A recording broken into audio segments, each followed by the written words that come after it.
ఈ రోజు వాగ్దానం మనం చూస్తున్నట్టయితే, నా మాట అగ్ని వంటిది కాదా, బండలను పగలగొట్టు సుత్తె వంటిది కాదని పరిశుద్ధాత్మ దేవుడు తన పరిశుద్ధ గ్రంథంలో వ్రాసిన మాట ఈరోజు మనం ధ్యానిస్తున్నాం. నిజమేనండి. అగ్ని అగ్ని ఏం చేస్తుంది? కాల్చివేస్తుంది. సుత్తె ఏం చేస్తుంది? బండలను ముక్కలు ముక్కలుగా అదేం చేస్తుంది? పొడి చేసేస్తుంది. ఆ సుత్తతో ఎంత కొడితే అంతగా పగలగొట్టేస్తుంది బండలు. ముక్కలు ముక్కలుగా పగలగొట్టేస్తుంది. పరిశుద్ధాత్మ దేవుడు తన మాట ఎలాగా చెప్తున్నాడంటే, అది అగ్ని వంటిది, పగలగొట్టే సుత్త వంటిది. అంత శక్తివంతమైన మాట. ఈ సమయంలో నీతో నాతో దేవుడు మాట్లాడుతున్నాడు. ఏ సమస్యతో బాధపడుతున్నావు దేవుని బిడ్డ? నీలో ఏ వేదన ఉంది, ఏ సమస్య ఉంది, ఏ దుఃఖం ఉంది, ఏ రోదన ఉన్నది, దేని విషయంలో అయితే నువ్వు నలిగిపోతున్నావో ఈ సమయంలో ప్రియ పరిశుద్ధాత్మ దేవుడు నీతో మాట్లాడుతున్న మాట, నా మాట విను, నా మాటకు నువ్వు లోబడు, నా మాట నువ్వు నమ్ము, నా వాగ్దానాన్ని పట్టుకో. అగ్నితో కాల్చాలనా లేకుంటే సుత్తెతో కొట్టాలనా అది నేను చూసుకుంటానంటున్నాడు దేవుని బిడ్డలారా. మరి చదివిన కీర్తనల గ్రంథంలో మనం చూస్తే, ఆహా, గువ్వ వలె నాకు రెక్కలున్న ఎడలా నేను ఎగిరిపోయి సమాధానంగా సురక్షితంగా ఉండునేమో అంటున్నాడు కీర్తనకారుడు. దావీదు దేవుని హృదయానుసారుడైన మనుష్యుడు.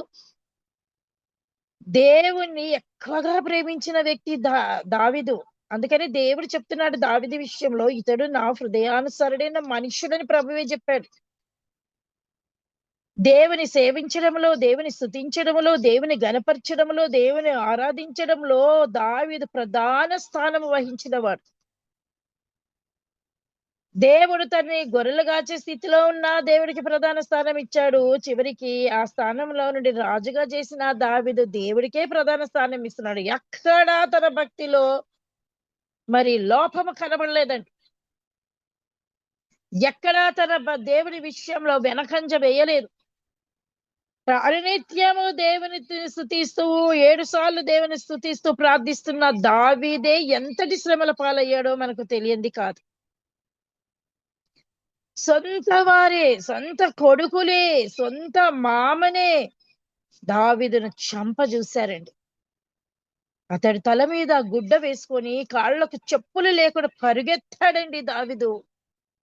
వెళ్ళి గుహల్లో దాసుకున్నాడండి. తను చంపుతారని ప్రాణభయముతో. ఇదిగో ఈ హృదయానుసారుడైన మనుష్యుడు. దావీదుకే అన్ని కష్టాలు, దావీదుకి అన్ని శ్రమలు వచ్చినప్పుడు నీవు నేను ఏ పాటి వారు? వస్తాయి. దేవుని బిడ్డలకు శ్రమలు వస్తాయి, కష్టాలు వస్తాయి, ఇబ్బందులు వస్తాయి, ఇరుకులు వస్తాయి, నలిపేస్తారు. ఏది చెయ్యాలన్నా కూడా శత్రువు వెనకకు పోడు. అయితే ప్రభు చెప్తున్నాడు, నిశ్చయముగా వారు నాశన కోపానికి గురి అవుతారంట. వారి బ్రతుకులను దేవుడు వదిలిపెట్టడు. నిజముగా మనం నీతిగా, సరిగ్గా, యథార్థంగా మన జీవితాలు ఉంటే మన దేవుడు ఏం చేస్తాడంట? మన యథార్థతను బట్టి, మన భక్తిని బట్టి, మన నీతిని బట్టి మన శత్రువును అనగద్రొక్కేస్తాడు. అంతేకాదండి, ప్రభు ఏం చేస్తాడంట? మన పక్షమందు ఆయన యుద్ధం చేస్తాడు. మన పక్షమందు ఆయన యుద్ధం చేసి మనకేమిస్తాడంటే ఆయన విజయాన్ని ఇస్తాడు. దేవుని బిడ్డలారా, నీకు అన్నిటిని తుడుస్తాడు, నీ అంగలార్పు నాట్యముగా మారుస్తాడు, నీ యందు దయ చూపి నిన్ను కనికరించి నీ బ్రతుకును మార్చేది దేవుడు. అందుకని ఏ సమస్య వచ్చినా ఏమంటున్నాడు? నీ భారము యెహోవా మీద మోపు, ఆయనే నిన్ను ఆదుకొనును. ఏ మనిషిని మీద మన భారం మోపినా, ఏ మనిషినికి మనం పోయి చెప్పుకున్నా సరిగ్గా అర్థం చేసుకోరు వాళ్ళు. అర్థం చేసుకోకపోవడము అక్కడ పక్క పెట్టి ఇంకొక రకంగా వాళ్ళు స్పందిస్తుంటారు. మన బ్రతుకులో గాయానికి మరలా గాయాన్ని రేపుతారు, పుండె మీద మరలా కారం పొడి పోసినట్టు. ఇంకా బాధ ఎక్కువే అవుతుంది కానీ తక్కువ కాదు. ఎవరిని ఆశ్రయిస్తున్నప్పుడు, మనుషులను ఆశ్రయిస్తున్నప్పుడు, మనుషుల మాటలు వింటున్నప్పుడు, మనిషిని నమ్ముతున్నప్పుడు మరి ఎవరిని ఆశ్రయించాలి? ఎవరి మాట వినాలి? వినుట ద్వారా విశ్వాసము కలుగునది. క్రీస్తుని గురించిన మాటని పరిశుద్ధ దేవుడు మనకు సెలవిస్తున్నాడండి. బైబిల్ వచనాలు ఎత్తిపెట్టి బైబిల్ వాగ్దానాలు ఎప్పుడైతే మనం స్మరిస్తూ మాట్లాడుతుంటామో నిజంగా దేవుని కార్యాలు మన బ్రతుకులో మన జీవితంలో అది నెరవేర్చబడుతుంది. దాన్ని ఎప్పుడైతే నువ్వు నమ్ముతుంటావో దానికన్నా అద్భుతమైన కార్యాలు నీ బ్రతుకులు నీ జీవితంలో నువ్వు చూస్తావు. దేవుని బిడ్డ ఎవరిని నమ్మాలి? దేవుని నమ్మాలి, దేవుని మాట నమ్మాలి. ఎందుకంటే ఆ మాట అగ్ని వంటిది, బండలను పగలగొట్టే ఒక సుత్తె వంటిది. ఈ అగ్నికైనా సుత్తెనైనా అసలు మనం ఏం చేయలేము. పటాపట కొట్టేస్తే ఏదైనా పట్టణ పగిలిపోవాల్సిందే. అగ్ని రగులుకున్నా అనుకో కాలిపోవాల్సిందే. దేవుని బిడ్డలారా, ఇంతటి శక్తి ఉన్నది ఈ మాటలో. కాబట్టి అనుదినము మనము ఈ మాటను ధ్యానిస్తూ ఉంటాం. ప్రతి సాయంకాలపు నైవేద్యంలో ఈ మాటను మనం ధ్యానిస్తూ ఉదయకాల ప్రార్థనలో ఆయన పాదాలు పట్టుకొని మనం గోజాడుతున్నాం. ఎందుకు చెప్పండి? దేవుని కృప లేనిది, దేవుని కనికరము లేనిది, దేవుని మాట లేనిది, దేవుని అనుగ్రహం లేనిది, దేవునిలో మనము లేనిది మన బ్రతుకులు ఆశీర్వదించబడవు. మన జీవితాలు సాఫీగా సాగదు, మనకు నెమ్మది ఉండదు, మనకు సమాధానం ఉండదు. మనము దేన్ని చేసినా కూడా అది బూడిదల పోసిన పన్నీరవుతుంది, పట్టిందల్లా బూడిదైపోతుంది. ఇది జరగొద్దంటే మన బ్రతుకులు ఆశీర్వాదకరంగా ఉండాలంటే అవి దేదీప్యమానముగా ప్రకాశిస్తూ తేజోమైన వెలుగుతో మనం వెలుగుతూ వెలిగించాలంటే ఆయన నీలో ఉన్నాడని నువ్వు రుజుపరుచుకోవాలంటే నీ ద్వారా ఆయన మరి అనేకులను దర్శించి సంధించి వారిని కూడా తన రాజ్యమునకు సిద్ధపరచాలంటే ఎలా ఉండాలి తెలుసా? ఆయన మాటకు లోబడాలి. మనం యథార్థంగా బ్రతకాలి, యథార్థమైన భక్తి చేయాలి. దుష్టులు భయంకరంగా మాట్లాడతారంట. వారి మాటలకు లొంగిపోవద్దు, వాళ్ళ మాటలకు మనం భయపడిపోవద్దు. అవి తేనె పూసిన కత్తులట. వాటికి ఎన్నడూ కూడా మనము బెదరక దేవుడి వైపు చూస్తే యుద్ధం ఎవరు చేస్తారంటమ్మా? యెహోవా చేస్తాడు యుద్ధం. రాజులు లేరు, మనకు శూరులు లేరు, మరి ఎవరున్నారు? సైన్యములకు అధిపతి అయిన యెహోవా ఉన్నాడు. ఆయన సమస్తమును కూడా చేయగల దేవుడు. నీ బ్రతుకుని తీర్చిదిద్దగల శక్తిమంతుడు ఆయన ఉన్నాడు. కాబట్టి ఎవరిని ఆశ్రయిస్తాం ఇప్పుడు చెప్పు దేవుని బిడ్డ? అగ్ని లాంటి మాట కలిగిన దేవుని ఆశ్రయిద్దాం, ఆ మాటకు లోపడదాం, ఆ మాట విందాం, ఆ మాట శ్రద్ధగా మన హృదయం మన పలకల మీద రాసుకుందాం. ప్రభు వాక్యం సెలవిస్తుంది, దివారాత్రములు ధ్యానించువాడు ధన్యుడత. నీటి కాలువలు యోరాను నాటబడిన ఆకు వాడక తన కాలమందు ఫలమిచ్చి చెట్టు. ఎవరిలోనైతే దేవుని వాక్య ధ్యానం ఉంటుందో, దేవునితో గడిపే సమయం ఉంటుందో, దేవుని మాటలు హృదయంలో భద్రపరుచుకునే ఆశ ఆసక్తి ఎవరికైతే ఉంటుందో దైవజనమా, వారు ఆకు వాడక తమ కాలమందు ఫలమిచ్చు చెట్టు వలెనుంటారంట. పచ్చని చెట్టు వలె వారు ఉంటారంట. ఆకు వాడిపోదు. ఎప్పుడు ఆయనలందు మనముండి ఆయన ధ్యానించినప్పుడు, ఆయన మాట విన్నప్పుడు, ఆయనకు లోబడినప్పుడు పచ్చగా ఉంటాం. ఎవడు నిన్ను కదిలించలేడు. ఆయన సెలవులేంది ఎవడు నీ ఆకును ముట్టలేడండి. నీ ఆకు వాడిపోదు. నీవు సురక్షితంగా, క్షేమంగా, భద్రంగా ఉంటావు. దైవచనమా దేవుని బిడ్డల, కొంతమంది జీవితాలు మనం చూస్తుంటాం. ఎన్నో పరిస్థితుల గుండా వారు వెళ్తూ ఉంటారు. ఎన్నో శ్రమలు, ఎన్నో రోగాలు. ఇలాంటి పరిస్థితిలో కూడా వారు ఆయుష్ను పొందుకొని ఈ లోకంలో బ్రతుకుతున్నారంటే దేవుని కృప కదండి. మంచి మంచి వాళ్ళు, అన్ని బాగున్న వాళ్ళు, ఆరోగ్యంగా ఉన్నవారు లోకాన్ని విడిచిపెట్టి వెళ్ళిపోతుంటే ఇప్పుడు చెప్తున్నాడు కదా దేవుడు, అలాంటి వారు సగము కాలమైనను బ్రతకరంట. దుష్టులు త్వరగా చెక్కేస్తారంట. వాళ్ళకి ఆయుష్ ఉండదు అంట, వారికి ఆరోగ్యం ఉండదంట. దేవుడు వారిని అలాగ వదిలిపెడతాడంట. దేవుని బిడ్డారు, ఈ రోజు నీకు ఆయుష్ ఉంది, ఈ రోజు నీకు ఆరోగ్యం ఉన్నది. ఎన్నో రోగాలున్న నీ శరీరంలో నువ్వు బలంగా ఉన్నావు, బ్రతుకుతున్నావు, లోకంలో ఉండగలుగుతున్నావు, నీ పనులు చేసుకోగలుగుతున్నావు అంటే ఇది దేవుని కృప కాదంటారా? మీ పట్ల దేవుడి యొక్క మరి గొప్ప కృపను బట్టి, ఆయన కనికర వాత్సల్యాన్ని బట్టి, కరుణా కటాక్షములు నీకు కిరీటముగా ధరింపజేసి మనకు సమాధిలో నుండి మన ప్రాణాన్ని విమోచించట్లేదా దేవుని బిడ్డలారా?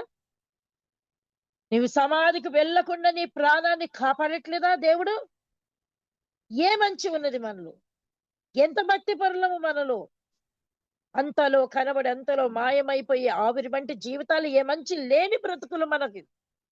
అయినప్పటికి కూడా దేవుని కనికరము మన మీద ఉంది. నా బిడ్డ అని చెప్పి దేవుడు కనికరిస్తుంటే, ఆ సమయాన్ని మనము సద్వినియోగపరుచుకుందామా, మరి లేకుంటే దుర్వినియోగపరుచుకుందామా? ఏం చేద్దామంటారు?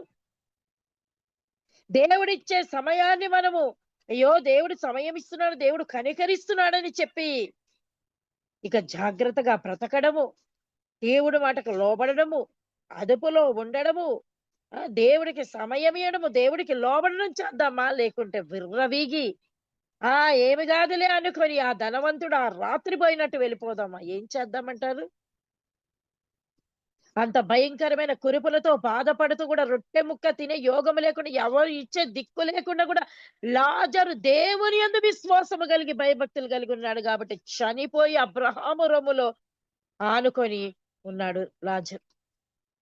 బాగా ఉన్నదని చెప్పి ఇష్టానుసారంగా తిని విచ్చలవిడిగా మాట్లాడి నోటితో ఇష్టానుసారంగా శరీరంతో ఇష్టానుసారంగా ప్రవర్తించి గర్వాంధుడైన ఈ యొక్క ధనవంతుడు ఎక్కడ పోయాడండి? నరకానికి వెళ్ళాడు. అగ్ని ఆరని పురుగు చావని నరకానికి వెళ్ళి, ఇక్కడ వాడు సుఖపడ్డాడు కానీ అక్కడ భయంకరమైన నరకానికి.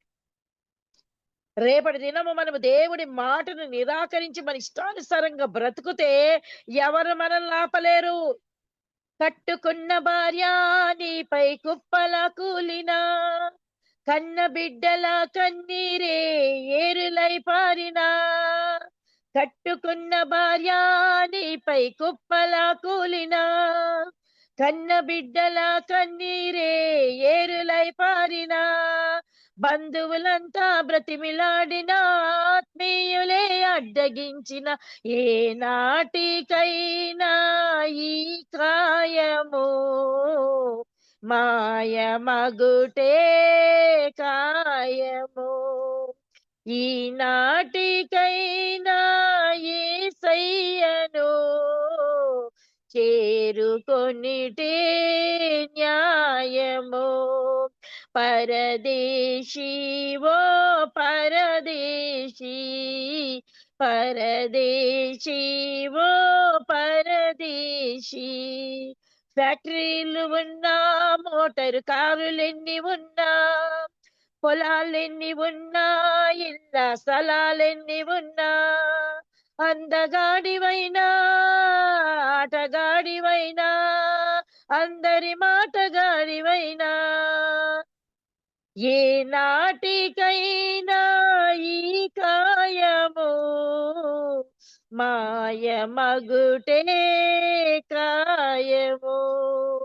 ఈ నాటికైనా యేసయ్యను చేరుకొనుటే న్యాయము. పరదేశీ ఓ పరదేశీ, పరదేశీ ఓ పరదేశీ. ఎన్ని ఉన్నా మన బ్రతుకులో ఏది ఆపలేదండి. మరణాన్ని ఎవరు ఆపలేరు. ఎవరెంత అడ్డుకున్నా, ఎంత ప్రయత్నం చేసినా, ఆ సమయం వచ్చిందంటే మనం వెళ్ళిపోవలసిందే. ఏదో ఒక రోజు పోతాం. ఏదో ఒక రోజు ఈ భూమిని, ఈ బంధుత్వముని, సమస్తాన్ని విడిచిపెట్టి వెళ్ళిపోవాలి. ఆ రోజు వెళ్ళేటప్పుడు మన క్రియలంట మన వెంట వస్తాయంట. అవి మంచి అయితే పరదేశకు వెళ్తావు, అవి చెడ్డవైతే నరక గుండానికి సమీపంలోనికి వెళ్తాం. మరి రాత్రి కాల సమయంలో మనం పరీక్షించుకుందామా? మంచి చేస్తున్నామా, చెడు చేస్తున్నామా? మంచి బ్రతుకులు బ్రతుకుతున్నామా, చెడు బ్రతుకులు బ్రతుకుతున్నామా? మన జీవితాలు ఎలాగున్నాయి, మన బ్రతుకులు ఎలాగున్నాయి, ఏం ఆలోచిస్తున్నాం, ఏమి చేస్తున్నాం? ఏమి చేసినా వెళ్ళిపోక తప్పదు, విడిచిపెట్టక తప్పదు, అన్ని వదలక తప్పదు. దైవజనమా, దేవుని బిడ్డలారా, అది మన ప్రాణము ఎవరి చేతిలో ఉన్నదంట? దేవుడి చేతిలో ఉన్నది. పరిశుద్ధ గ్రంథంలో మీరు చదివారు, కీర్తనల గ్రంథంలో చదివారు కదా, మన ప్రాణమును కాపాడువాడు ఆయన. ఎవరాయన? యేసయ్య. దేవుడు చేతిలో మన ప్రాణం ఉన్నది. మన ప్రాణం కాపాడబడాలన్నా, అది అది అలాగ వదిలిపెట్టబడాలన్నా, అది దేవుడి చేతిలో. నువ్వు బ్రతకాలన్నా, నువ్వు పోవాలన్నా దేవుడి చేతిలో ఉంది. నీకు సమయం ఇవ్వాలన్నా, ఇవ్వకపోవాలన్నా అది దేవుడికి చేతిలోనే ఉంది దేవుని బిడ్డలారా. కాబట్టి జాగ్రత్తగా బ్రతకడము చాలా మంచిది. ఏమంటున్నాడు కీర్తనకారుడు? ఇట్టి పని చేసిన వాడు వేరే వాడైతే పర్వాలేదు. ఎవరో అయితే పర్వాలేదు. నా సొంత రక్త సంబంధులే, నా కడుపున పుట్టిన కొడుకులే, నాకు పిల్లనిచ్చిన మామే నా వారే. ఇదిగో ఈ ఈ పరిస్థితి రానికి నువ్వు అనుమతి ఇచ్చావు ప్రభువా. నీవు నా చెలికాడవు, నా సన్నిహితుడవు, నా హితుడవు. నీవు సెలవు ఇచ్చావు. ఇదిగో నా పరిస్థితి ఇలాగ అయిపోయిందని చెప్పేసి కీర్తనకారుడు దేవుడి పాదాలు పట్టుకొని మొరపెడుతున్నాడు దేవుని బిడ్డ. దేవుని పాదాలు పట్టుకొని కన్నీటితో విజ్ఞాపన చేస్తున్నాడు. కాబట్టి ఎన్నడూ దేవుని నిర్లక్ష్యం చేయొద్దమ్మా. ఎన్నడూ దేవుని మాట నిర్లక్ష్యం చేయదు. దేవుని సన్నిధి నిర్లక్ష్యం చేయదు. ఆయనను మనం ప్రేమించాలి. ఆయనను మనం ఘనపరచాలి. ఆయన మన బ్రతుకులో అద్భుతం చేయలాగన మనముంటే ఏం జరుగుతుందో, వినకుంటే ఏం జరుగుతుందో దేవుని బిడ్డలారా ఒక్కసారి చూద్దామండి.